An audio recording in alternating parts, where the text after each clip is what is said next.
ओम श्री सिद्ध भैरवाय नमः. बघा, भागवतात काय सांगितलेले भक्ती. आज प्रत्येक माणूस भक्ती करतो आणि आज धर्म अनेक आहेत, देव अनेक आहेत, 33 कोटी देव आहे. पण भागवतात गीतेत काय सांगितलेले, कोणची भक्ती श्रेष्ठ?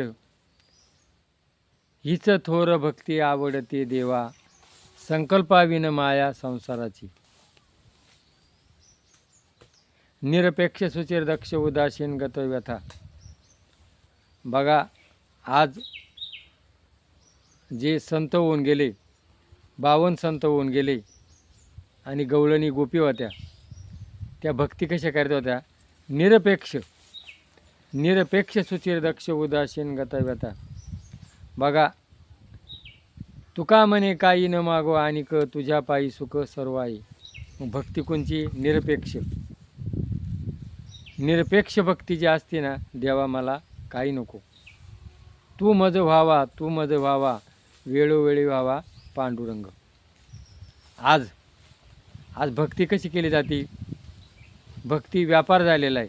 देवा, मी तुला हे देतो, तू मला ते दे.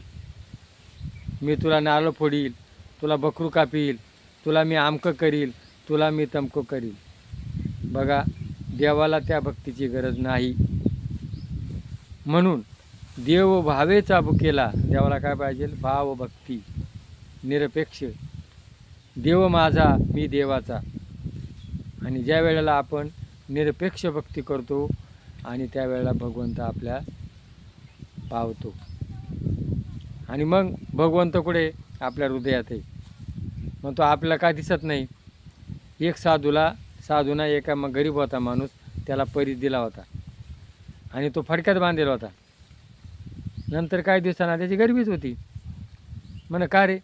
अरे, त्याला म्हण तू फडक्यात बांधले, लोखंड लावलं, त्याचं सोनं होतं, का झालं नाही? का तो बांधलेला होता. तसा आत्मा आपल्या आत आहे आणि आपल्या फडकं कोणचं आहे? मायेचं आहे. संत आयशे जाना जे देही उदास गेले आशापास निवारुनी. ज्या वेळेला आपली माया आपण सोडतो ना, मी आणि माझं, त्यावेळेला त्याला भगवंत दिसतो. म्हणून मी आणि माझं, माया, आपलं कोणी नाही, आपण कोणाचे नाही. देवा मला काही नको, तू पाहिजे.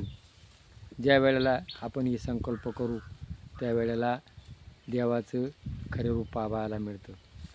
मुळात संतांनी देव कुठं पाहिला? हृदयात पाहिला, प्राणीमात्रात पाहिला, आईबात पाहिला, निसर्गात पाहिला. आणि मग ज्या वेळेला निसर्गात देव पाहिला, त्यावेळेला आपण भगवंताचं रूप आपल्याला दिसणार आहे.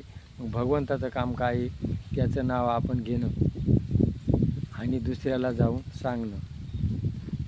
भगवंत प्रत्येक प्राणीमात्रात आहे. प्राण्यावर दया करा, माणसाचा सहकार करा, परोपकार करा, संकटकाळी मदत करा, जगा आणि जगू द्या.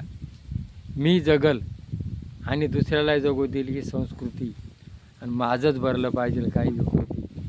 म्हणून जगा आणि जगू द्या ही धारणा जेव्हा येईल, तेव्हा आपला सगळ्या जगात, देशामध्ये सुजलम सुफलाम होईल. जगा आणि जगू द्या हे म्हणल्यानंतर कलह, झगडे, युद्ध काही सगळे मिटून जातील. म्हणून खरा तो एकची धर्म जगाला प्रेम अर्पावी. जगी जे दीन अतिपतित, जगी जे दीन पद दलित, तयाला जाऊन सुख व्हावे, जगाला प्रेम अर्पावे. तर खरा धर्म आहे हा. आणि मग जगा आणि जगू द्या, एकमेकाला प्रेम द्या, प्रेम घ्या. ही भावना जर पटली असेल तर क्लिक करा. जय भैरवनाथ महाराज.